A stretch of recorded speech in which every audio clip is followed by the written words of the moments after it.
네, 안녕하세요. 2025년 9월 9일입니다. 일본과 미국 체결한 5,500억 달러 투자 MOU 원본을 한번 메르님 기준에 의해서 읽어보겠습니다. 일본과 미국이 체결한 5,500억 달러 투자와 관련해서 대략적인 기사는 보셨을 것 같습니다. 네, 저는 안 봤습니다. 하지만 투자 양해각서 원문이 나온 것은 별로 없는 것 같아서 공유해봅니다. 검색 글은 원문이고 네, 그 아래 글은 저의 코멘트입니다. 이렇게 써주셨습니다. 읽어보겠습니다. 미일 투자 양해각서.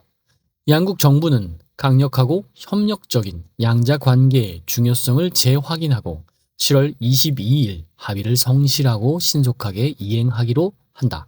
경제 및 국가 안보상의 이익을 촉진하기 위해 일본은 총 5,500억 달러 규모의 대미 투자를 다양한 분야에서 실시하기로 합의했다. 미국의 경제 및 국가 안보 이익을 위해 일본이 5,500억 달러의 대미 투자를 한다. 라는 말이고요. 미국 대통령은 투자위원회가 추천한 후보 중에서 투자처를 선정하며 투자 시점은 2029년 1월 19일까지 수시로 진행된다. 특정 시점까지 투자 청산이나 처분 의무는 없다. 트럼프 임기인 2029년 1월 19일 내에 수시로 투자할 수 있고 투자처는 트럼프가 최종 선정한다.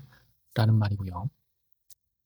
투자위원회는 미국 상무장관이 의장을 맡고 대통령에게 추천하기 전 양국이 지명한 인물로 구성된 협의위원회와 사전 협의를 진행한다. 양국이 실무적인 사전 협의를 하겠지만 미국 상무장관이 투자위원회 의장을 맡아서 투자 후보군 선정의 주도권을 행사한다. 라는 말이고요. 일본은 트럼프 대통령의 투자처 선정 통보 후 45 영업일 이내에 미국이 지정한 계좌에 즉시 사용 가능한 자금을 제공한다. 트럼프가 투자처를 최종 선정하면 일본은 2개월 영업일 기준 45일 이내 통장에 현금을 바로 입금해야 한다. 여기는 소감이 좀, 그러니까 제 의견은 계좌를 지정하면 그냥 돈을 써야지 되는군요. 뭔가 불합리한 조항 같은 느낌이. 계속 읽어보겠습니다. 일본은 자금 제공을 하지 않기로 선택할 수 있지만 결정 전에 미국과 협의해야 한다. 일본이 양해각서를 성실히 이행하고 자금 제공을 지속하는 동안 미국은 해당 품목에 대한 관세 인상 의도가 없다. 입금 안 하는 것은 일본 자유지만 그러면 관세를 올릴 것이다. 라는 의미고요. 프로젝트의 벤더나 공급업체 선정 시 투자위원회는 가능하면 외국 기업 대신에 일본 기업을 우선 선택한다. 투자 프로젝트의 벤더나 공급업체 선정 시 1순위는 미국 기업이고 적당한 미국 기업이 없을 경우 일본 기업을 우선적으로 선택한다. 이 말은 되게 어려운 말인데 이렇게 해석이 되는 거였군요.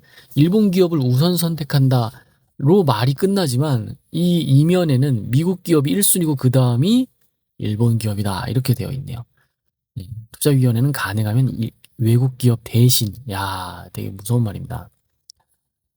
미국은 각 투자에 대해 특별 목적 법인 SPV를 설립하고 이 SPV는 미국 또는 미국이 지정한 자가 관리한다.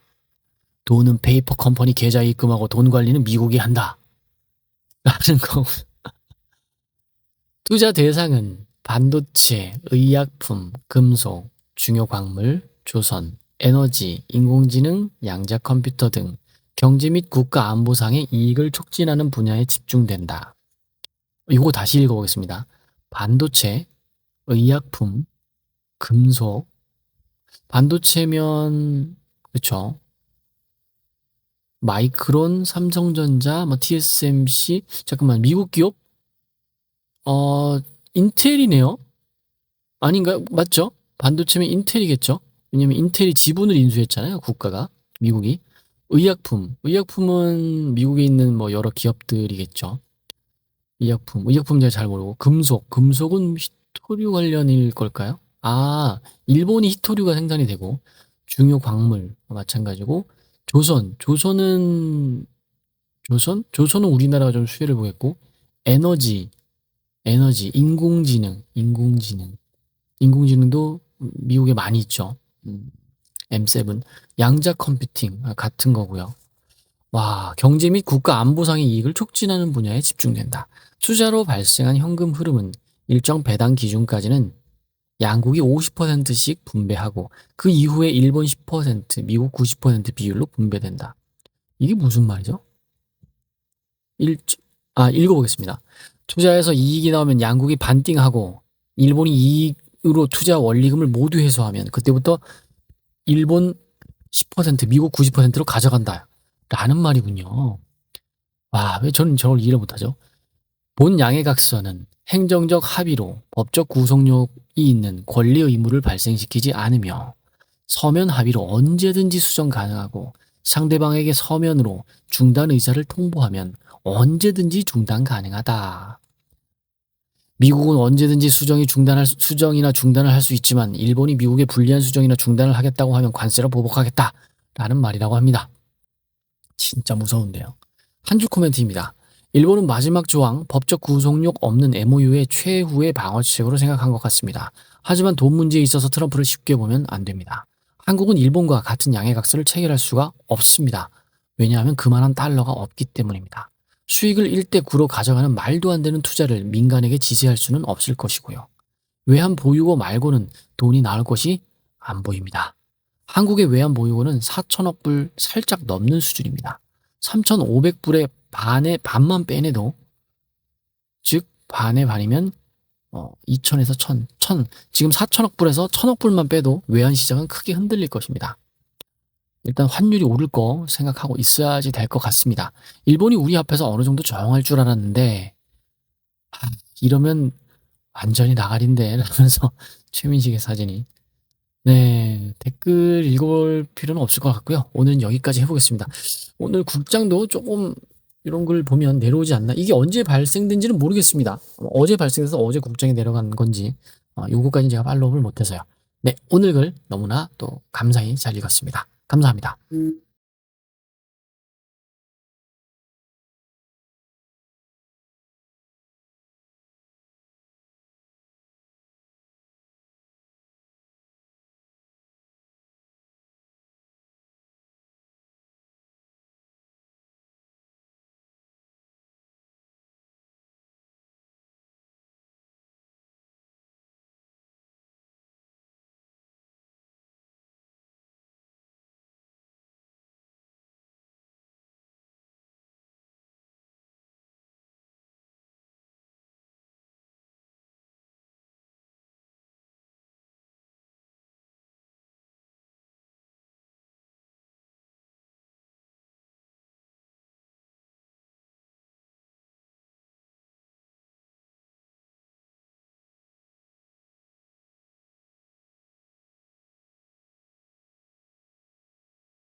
감사합니다.